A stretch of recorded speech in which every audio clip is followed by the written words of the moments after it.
저는 제가 본 네. 영화 드라마 통틀어서 가장 많이 울면서 본 작품이거든요. 솜씨 좋은 수선집에서 새옷이 돼서 나오는 것처럼 누더기로 내려갔던 나는 풀먹여 올라왔다. 이 대사도 뭔가 사회에서 그런 상처받은 자식을 치유시켜주는 그 부모의 사랑을 누더기를 풀먹인다 이렇게 표현한 게 양간식이랑 좀 제 남편이 비슷해요. 이렇게 말하면 저 돌 맞을까요? 유니콘이 현실에 있었다.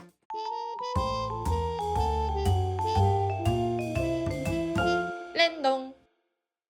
안녕하세요. 누구에게나 프리 랜선 동료들의 동동이야. 잔잔이입니다. 네, 감히 예상하건대 올해 최고의 드라마가 아닐까 해요. 오늘은 드라마 폭삭 소각수다 감상회를 해보겠습니다. 사실 드라마 시작 전부터 제작진과 라인업이 장난 아니라서 올해 기대작이긴 했어요. 미생 나의 아저씨의 김원석 감독, 그리고 쌈마이웨이 동백꽃 필 무렵의 임상춘 작가, 그리고 주연이 아이유 박보검이라니 이거 어떻게 안 보고 배이겠어요. 그래서 저희가 보면서 어떤 점들이 그렇게 너무 좋았는지 한번 얘기해 볼게요.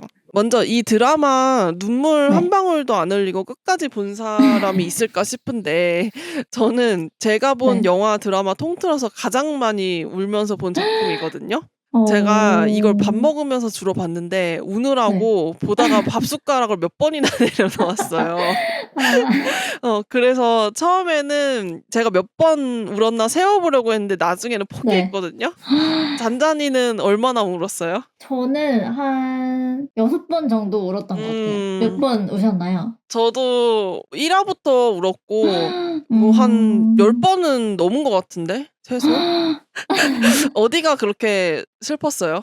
저는 사실 처음에는 그 간식이랑 예순이의 얘기에 빠져들어가지고 드라마를 정주행하기 시작했던 건데 부모와 자식 간의 이야기가 눈물 나게 하는 장면의 대부분이었는데 장면으로 말씀드리자면 이제 4화에서 애순이가 금명이가 산 신발들이 너무 많아가지고 막 뭐라고 할 때 금명이가 나도 엄마처럼 살라고 하면서 화를 내는 장면이 있거든요. 그때 이제 애순이가 엄마는 뭐 엄마대로 행복했어. 엄마 인생도 좀 인정해주라. 이렇게 하는데 그때 나레이션이 이제 엄마를 찌르면 내 가슴에도 똑같은 가시가 와서 박혔다. 이런 식으로 나와요. 맞아. 네. 그래가지고 나도 저랬던 적이 있었던 것 같은데 막 이런 거 생각이 들면서 눈물이 났었고 또 5화에서 이제 광래가 죽기 전에 이제 마지막 사진 찍을 때 애순이 할머니랑 이야기하는 장면에서 이제 애순이 잘 부탁한다.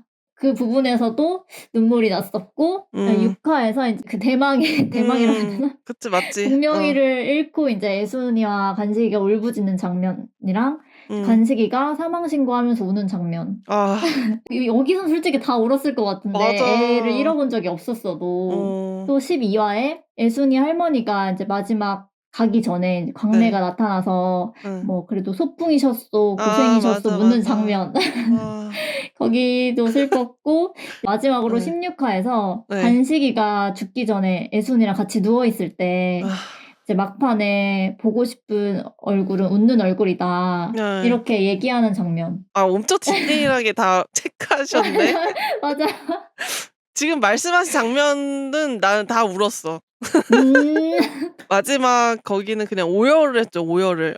그쵸. 네.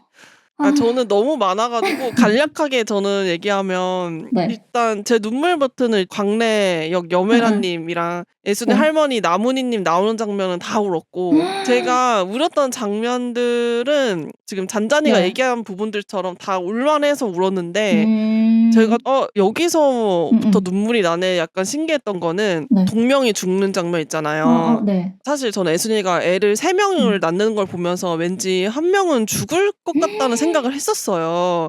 근데 그게 동명이가 사라졌을 때 그게 동명이구나라는 것까지 알았는데 애순이가 이제 동명이를 찾다가 병자 이모역인 백지연님이 딱 트럭에서 맞아요. 내리잖아요. 그래서 동명이 찾았냐고 애타게 물어보니까 경자 이모 딱 첫 대사가 애순아 하는데 저 거기서 막 엄청 울었거든요. 진짜 이게 전체적으로 유난히 폭삭은 그 좀 대사도 물론 좋지만 그 얼굴 표정이나 분위기에서부터 슬픔을 진짜 잘 연출한다는 생각이 들었어요.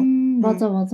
그래서 두 번째로는 네. 이 드라마가 인생 드라마일 수밖에 없는 게 엄마, 아빠, 할머니, 동생 등 너무 다양한 가족 구성원이 나와서인 것 같은데요. 그쵸. 그중 가장 공감과 마음이 갔던 캐릭터는 누굴까요? 일단 저는 금명이를 뽑았는데요. 음, 사실 저는 그때 그 시절에 음, 음, 얼마나 막 힘들었을까 감정이입이 많이 됐던 캐릭터는 애순이이긴 하지만 아직 제가 엄마의 입장이기보다는 딸의 입장이어서 그런지 엄마가 했던 고생을 안타까워하거나 또 아빠가 힘들게 일하거나 아플 때 잔소리하는 그 금명이의 입장이 가장 감정이입을 많이 하면서 봤던 것 같아요. 그래서 까랑까랑 여름까지는 이제 애순이의 젊을 때 인생이 쫙 나오는데 그 부분까지는 저 시절에는 그래도 어떻게 삶이 사라진다 하고 사는 게 대단하다. 그래서 우리 할머니 세대는 저렇게 힘들게 일만 하면서 살았구나 이렇게 생각하면서 봤다면 네. 대학생, 뭐 취준생, 결혼 준비, 임신, 뭐 출산을 겪는 금명이의 입장에서 공감을 하면서 봤던 것 같아요. 애순이도 네. 딸의 시기가 있었지만 금명이가 진짜 요즘 딸들이 공감할 만한 내용이었던 것 같아요. 말씀하신 것처럼. 맞아요. 저는 양간식이에요. 아 진짜? 아 오히려. 저도 진짜 잔잔이처럼 엄마가 아니기도 하고 네. 그리고 애순이나 금명이처럼 좀 공부를 잘하거나 소녀 같은 면모는 없어서 그런지 진짜 저도 딱 그렇게 공감은 안 가더라고요. 주인공인 애순이한테는.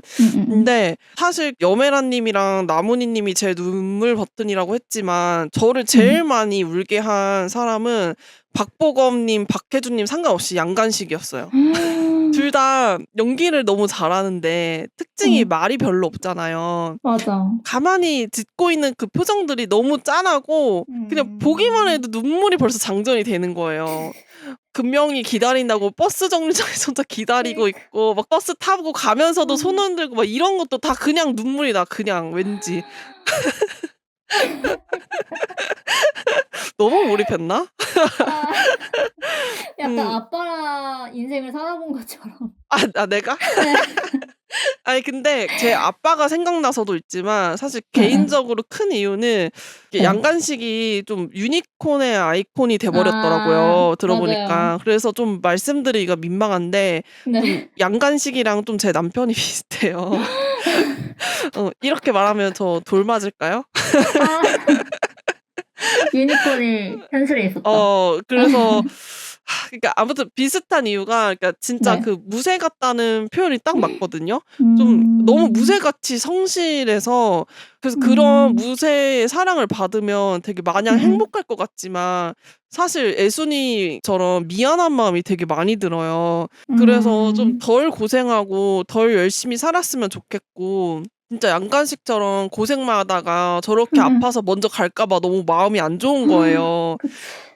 그래서 이걸 보면서 근데 막상 남편은 자기 보고 여기 양간식은 밥도 해줘 이러는데 이 드라마의 양간식이 빛나는 이유는 애순이한테 네. 아무 말 없이 잘해주고 공치사를 안 해줘서 그런 건데 좀 다른 양간식이지만 이런 말 하면 제가 배부른 소리 하는 거죠.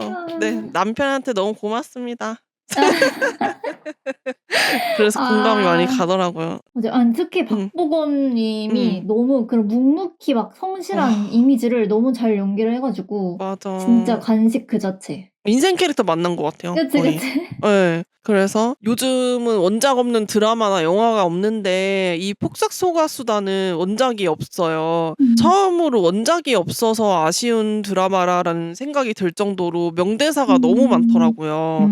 그래서 책이 있었으면 너무 좋았겠다 싶고 또 대본집이 나오면 사고 싶을 정도인데 맞아. 각자 좋았던 명대사들 한번 얘기해 볼까요? 저는 좀 결이 비슷하긴 한데 네. 그래도 3개를 꼽아서 말해보자면 첫 번째가 다른 사람을 대할 때 연애 편지 쓰듯 했다. 한자 배려하고 공들였다. 남은 한 번만 잘해줘도 세상에 없는 은인이 된다. 100만 번 고마운 은인에게는 낙서장 대하듯 했다. 말도 마음도 고르지 않고 튀어나왔다. 이 부분인데요. 이게 8화에 나온 부분인데 네. 이제 대부분의 자식들이 공감하는 대사일 것 같은데 뭔가 처음 보는 사람에게는 잘해주고 오히려 잘해줘야 하는 가족들한테는 좀 더 투덜대는 그런 후회를 담은 명대사가 저의 그런 과거를 후회스럽게 하는 그런 명대사 같아가지고 공감이 됐었고요. 이제 이거랑 비슷한 결의 대사로 또 12화에 나오는 많이 받고 아주 작은 걸로도 퉁이 되는 세상 불공평한 사이가 우리였다. 이 대사도 뭔가 자식한테 받은 것은 없어도 다 주려고 하는 부모와 자식의 관계가 드러나서 좀 마음을 울렸었고요. 또 금명이가 파혼을 한 다음에 힘들어서 이제 집에 내려오잖아요. 제주 집에. 맞아. 그때 이제 12화에서 솜씨 좋은 수선집에서 새 옷이 돼서 나오는 것처럼 누더기로 내려갔던 나는 풀먹여 올라왔다. 이 대사도 뭔가 사회에서 그런 상처받은 자식을 치유시켜주는 그 부모의 사랑을 누더기를 풀먹인다 이렇게 표현한 게 되게 인상적이어서 뽑게 됐어요. 드라마 대사가 맞아 싶을 정도로 너무 좋은 것 같아요. 맞아요. 이 나레이션 나오는 것도 좋고 중간중간에 시 나오는 것도 너무 좋긴 했거든요. 맞아. 네. 저는 1화에서 광래가 명치에 든 가시 같은 년 막 이런 거랑 애순이 양간식이 노 땡큐 이게 너무 재밌더라고요. 네, 이런 표현들이 너무 좋아서 남겨놨고 3화에서 이제 마지막쯤에 둘이 결혼해서 이제 금명이를 낳은 걸로 그때 끝이 나는데 그때 애순이가 나레이션으로 그들에게 봄은 꿈을 꾸는 계절이 아니라 꿈을 꺾는 계절이었다. 기꺼이 이렇게 얘기를 하는데 이게 보통은 꿈을 접었다고 하잖아요. 근데 맞아. 꺾었다라고 이렇게 꽃처럼 표현을 하는 게 뭔가 이게 꿈을 접는다는 게 되게 슬픈 말인데 기꺼이 맞아. 꿈을 접었다 이렇게 얘기하는 게 너무 이게 엄마 아빠로서 진짜 대단하고 너무 멋있다 이런 생각이 들었고 그리고 6화에 이제 동명이가 죽고 나서 마을 사람들이 애순이 집에다가 막 이것저것 갖다 놓은 장면을 보고 맞아. 원래 사람 하나 살리는데도 온 고을을 다 부려야 하는 거였다 이러는데 그 마음을 받고 이 마음을 표현하는 것도 정말 엄청났다. 12화에 저도 똑같은 부분이긴 한데 제가 좋았던 대사는 내가 세상에서 100g도 사라지지 않겠다. 이런 표현도 너무 예쁘고 맞아. 또 애순이 친할머니 돌아가셨을 때 그 무덤 앞에서 인생 아주 철마다 이별이다. 이 문장도 좋았고 이제 이게 제일 찐이지. 이제 13화에서 간식이 금명이 시집곡 내면서 과거 회상하는데 아니다 싶으면 빠꾸 아빠한테 냅다 뛰어와 이러는데 진짜 여기서도 나 엄청 울었다고. 저는 결혼을 했으니까 저도 결혼식이 되게 생각났단 말이에요. 저는 청심환을 먹었어요. 그래서 청심환 드셔야 돼요. 아니면 진짜 이 금명이 꼴 납니다. 정말로. 그럼 아예 안 오셨어요? 네, 저 진짜 엄청 싱글벙글 막 신나서 웃으면서 결혼식 했고 오히려 이 결혼식 영상 편집을 제가 했거든요. 그거 하면서 내내 울었어요. 이게 난 청심환을 안 먹었으면 거의 죽음이야 죽음. 금명이 꼴 완전히. 그럼 부모님은 우셨나요? 저의 눈을 잘 안 쳐다보셨어요 결혼식 때. 우실까봐 엄마랑 아빠가. 그리고 저희 엄마 아빠는 저희 남편이 인사드리러 왔을 때 우셨어요. 그래서 나도 그때 울고 엄청 생각났어. 아무튼 이 드라마 보면서도 그때가. 진짜 그럴 것 같아요. 네, 그래서 솔직히 감동적인 대사들도 많지만 웃긴 대사도 진짜 많았거든요. 맞아. 뭐 예를 들면은 그 시집살이 할 때 뭐 너 며느리가 내 며느리보다 위다 막 이런 거랑 맞아. 주로 이모들 대사가 좀 웃겼었던 것 같고 진짜 몰입할 수밖에 없었던 대사들이었던 것 같아요. 그리고 이 주옥 같은 대사들을 아주 명령기로 우리에게 전달해준 배우들이 정말 주조연 가리지 않고 너무 많았던 것 같아요. 가장 좋았던 배우들 2명씩 얘기해 볼게요. 일단 전 주연 한 분, 조연 한 분 말씀드리자면 주연은 예상하셨겠지만 아이유이고요. 조연은 학시 아저씨입니다. 일단 이유를 말씀드리자면 폭삭 속았수다 나온 주연들이 다 너무 좋아서 가지고 좀 가릴 수가 없긴 한데 아이유님을 꼽은 이유가 1인 2역을 해낸 것도 대단한데 뭔가 그 시절에 제주에서 힘들게 살았지만 그래도 행복했던 그 애순이와 또 서울에서 치열하게 살아가는 금명이의 역할을 단 하나의 이질감 없이 너무 잘 해낸 것 같아서 뽑았고요. 네. 아이유는 금명이 역할은 진짜 그 자체였던 것 같고 애순도 너무 좋아하는데 연기보다도 이 겉모습 때문인지 애 셋까지는 엄마 그 느낌에서 약간 이질감이 있더라고요, 저는. 저는 엄마랑 이거 같이 봤는데 엄마도 약간 똑같이 말씀하시긴 하더라고요. 근데 저는 그 애순이 괜히 그렇게 튀어 보인다고 생각하면 더 튀게 느껴질 것 같아서 맞아. 가마솥 같은 데서 막 행복한 표정 지으면서 막 인사할 때 있잖아요, 관식이한테. 네네네네. 그 장면은 너무 맑은? 뭔가 순수함? 순수한? 분명히 힘든 음. 상황인데 너무 음. 행복해 보이는 그 해맑은 웃음을 되게 잘 표현한 것 같아서. 맞아. 근데 조연 같은 경우는 애순이의 그 새 이모들이나 뭐 간식이 엄마, 그다음에 학시 아저씨 뭐 고르기가 너무 힘들었는데 학시 아저씨를 뽑은 이유는 이제 네. 젊었을 때는 돈이 많았던 부산길 그 학시 아저씨가 더 음. 잘난 인생 같아 보였을지 몰라도 간식이랑 같이 나이가 들면서 둘의 대비되는 인생을 보여주는 게 인상 깊었고 그 과정에서 학시 아저씨의 연기가 되게 젊었을 때 좀 잘하지라는 안타까운 생각도 들면서 괜히 이제 나이 드니까 왜 이제 와서 저러는지 괘씸한 생각도 들고 또 맞아. 어떨 때는 묘하게 되게 웃기고 좀 귀여워 보이는 구석까지 맞아. 있어가지고 네, 맞아. 조연의 역할을 좀 톡톡히 해내지 않았나라고 생각합니다. 맞아요. 그 마지막에 간식이가 이제 가족들이 사준 신발을 신고 있을 때 네. 그 부산길이 그걸 신어보면서 막 춤추듯이 막 걷는 맞아. 장면이죠. 그게 너무 그러니까 진짜 미운 상길이 약간 이런 느낌인 것 같아요. 빌런이다 막 이렇게 얘기할 거 가지고 그냥 밉다 참 막 그런 느낌. 저는 주연은 아까 박보검님이랑 박해준님에 대해서 얘기를 했기 때문에 조연 2명을 말씀드릴 건데요. 첫 번째는 애순이 엄마 광래 연매라님. 역시. 진짜 더글로리, 마스크걸, 동백꽃 필 무렵 등에서 제가 여메라님 나온 작품을 꽤 봤어요.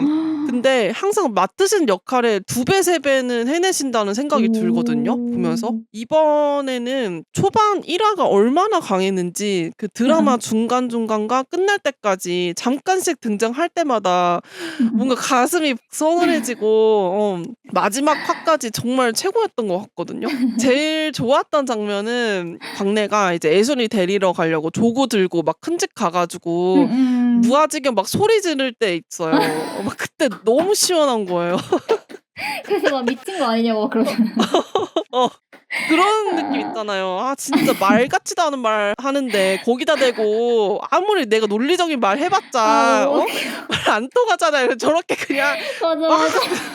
아무 말도 못하게 그 소리 지를 때 너무 속이 시원한 거예요. 그래서 그리고 2번째는 영범이 엄마 고 강명주 배우입니다. 이 드라마에서 약간 빌런 역할이 몇몇 있는데 애순이 작은 아빠, 관식이 할머니, 부상길 등 여러 조연이 나오는데 저는 이 영범이 엄마가 짧지만 가장 강력했다고 생각이 들거든요. 진짜 차분한 모습과 교양 있는 말투로 그렇지 못한 말들을 내뱉어서 막 분노를 끌어오르게 하는데 특히 그 애순이랑 둘이서 대화를 했을 때 제가 말하지 못하면 죽는 병에 걸려서요 이런 대사를 하는데 저는 그거 듣고 그럼 죽어 그랬거든요. 진짜 그 연병이래. 영범이 엄마에 대한 그 결말까지 너무 연출이 좋았던 것 같아요. 맞아. 혼자 그 쓸쓸하게 TV 앞에서 노년 맞이하는.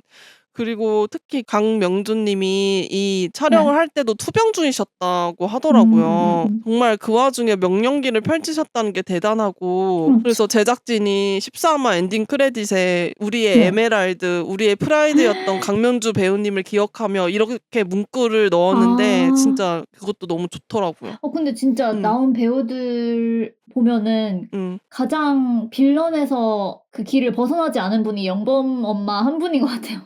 맞아, 끝까지. 빌런에서 빌런으로 끝났어. 그리고 이 빌런이지만 너무 미워할 수 없게 참 그렇게 한 것 같다는 생각이 들고 또 개가천선이 안 된 그런 역할들은 좀 결말을 꼭 시원하게 사이다를 주는 게 있는 것 같아요. 금명이 가해했던 부잣집 엄마 있잖아요. 그 엄마도 깜빡이 들어가잖아요. 맞아요. 이제 5번째로 이 폭삭이 총 16부작인데 애순과 간식을 중심으로 유년, 청년, 중년, 노년을 4막 4계절로 나누어서 공개를 했어요. 이 중 가장 좋았던 막은 어떤 막일까요? 저는 봄이라고 생각하는데요. 왜냐면 이제 여름, 가을, 겨울 이렇게 갈수록 인생이 되게 더 나아지겠지라는 기대를 했거든요. 아, 근데 기대와는 다르게 점점 갈수록 힘들어지고 맞아. 그런 게 이제 인생인가라고 생각이 들고 진짜 그때가 정말 봄이었구나, 봄이 좋았었구나 하는 생각이 들면서 물론 뭐 관식이랑 예순이는 그 나름대로 또 모든 계절을 다 뭐 행복하게 살았다고 하겠지만 네. 그래도 가장 파릇파릇하고 또 푸르렀던 그런 봄이 네. 가장 빛이 났던 때가 아닌가 하는 생각이 들어서 봄을 골랐어요. 제가 이 인생 계절을 뽑아보자고 했지만 막상 얘기하려고 하니까 진짜 어렵더라고요. 그치. 1막부터 4막까지 다 너무 재밌게 봐가지고. 맞아요. 근데 저는 그 봄에 해당되는 1막이 뭔가 소설 판타지 같은 느낌이 들어서 재미있는 강장이 있었는데 기억에 남는 건 저는 2막이었던 것 같아요. 여름? 네, 여름. 시댁에서 나왔지만 너무 생활이 어려운데 그 와중에 애순이랑 관식이 서로가 서로한테 너무 미안해 하잖아요.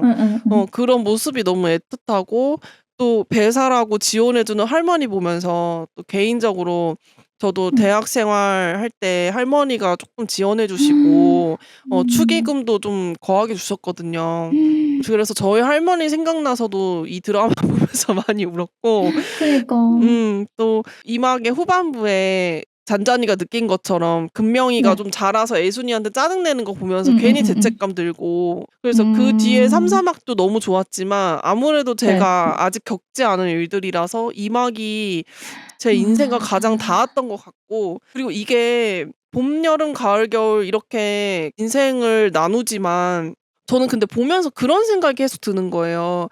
그 유년이라고 해서 봄만 있는 것도 아니고 노년이라고 해서 딱 겨울만 있는 게 아니고 맞아. 노년 중에서도 봄, 여름, 가을, 겨울이 다 있었다 이런 생각이 들더라고요. 그래서 관식이 마지막에 죽지만 원래 애순이 원했던 진짜 시인이 되잖아요. 맞아. 그걸 보면서 또 봄을 맞이하는 것 같고 그래서 결국에는 이렇게 딱 나눠져 있지만 봄, 여름, 가을, 겨울이 계속 순환하듯이 그게 반복되는 게 인생이 아닐까 약간 그런 생각도 들었어요.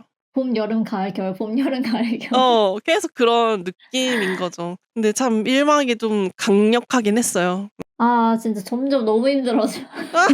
그 겨울에서 큰 사고 쳤다고 나오는 거 있잖아요. 관식이가 처음으로. 그 맞아. 네, 그래서 그 도장 찍는 거 막 나오고.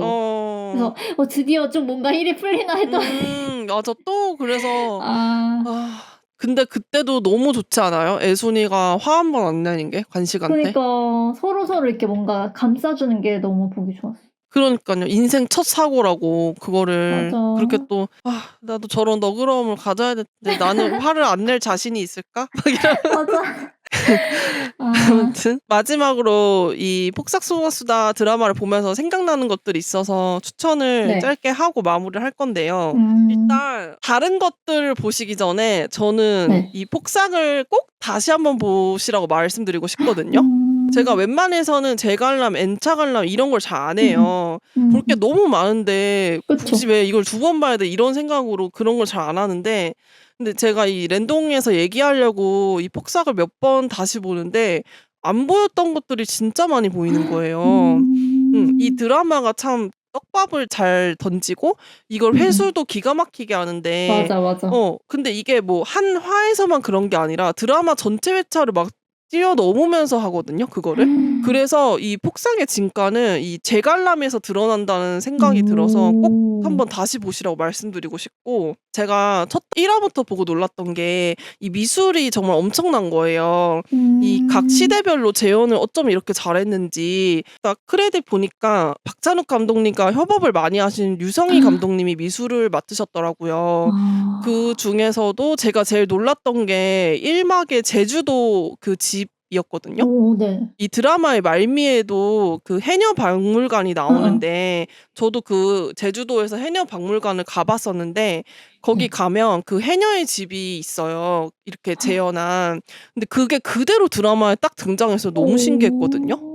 그래서 제주도 가실 일 있으면 저는 이 꼭 해녀박물관 가시는 걸 추천드리고요. 이 드라마 보기 전에도 너무 재밌었기 때문에 아마 가시면 드라마 봤으니까 더 재밌게 보실 것 같고요. 네. 그리고 마지막으로 추천할 것은 책인데 이제 양기자 작가님의 모순이라는 책입니다. 양기자 작가님은 우리 교과서에서 나왔던 원미동 사람들이라고 아마 기억나나요? 네, 기억나요. 그 소설의 작가님이신데 네. 이 모순이라는 책은 98년도에 나온 책이고 시대 배경이 90년대 후반이에요. 이 책의 주인공 이름이 안진진인데 네. 이제 진진이 참 그 서울 사투리라고 하죠. 그런 말투로 얘기를 하는데 정말 재밌어요. 그래서 이 책에서도 가족 이야기가 많이 나오지만 두 명의 썸남 사이에서 누구와 결혼할까 이런 고민들이 있는데 이거를 따라가면서 읽는 재미도 있고 이 모순 책 역시 폭삭과 마찬가지로 너무 좋은 대사가 많아서 제가 밑줄을 치면서 좀 책을 읽는데 진짜 많이 쳤거든요. 책 전반적으로. 그래서 폭삭이 진짜 좋았다면 이 책도 재밌게 읽으실 것 같아요. 그래서 오늘 저희 랜동은 넷플릭스 드라마 폭삭 속았수다 감상회를 해봤는데요. 전반적으로 저희가 이 폭삭을 재밌게 느낀 이유는 디테일이 넘쳐서인 것 같아요. 연기부터 해서 미술, 편집, 대사까지 뭐 하나 빠지지 않고 정말 제작진 모두가 고생했다는 느낌이 팍팍 들었어요. 그래서 정말 폭삭 속았수다라고 말씀드리고 싶었고 여러분들은 폭삭 속았수다를 어떻게 보셨는지 또는 저희의 감상에도 공감을 하시는지 댓글로 남겨주세요. 그럼 지금까지 누구에게나 프리 랜선 동료들이었습니다. 감사합니다. 감사합니다. 랜동.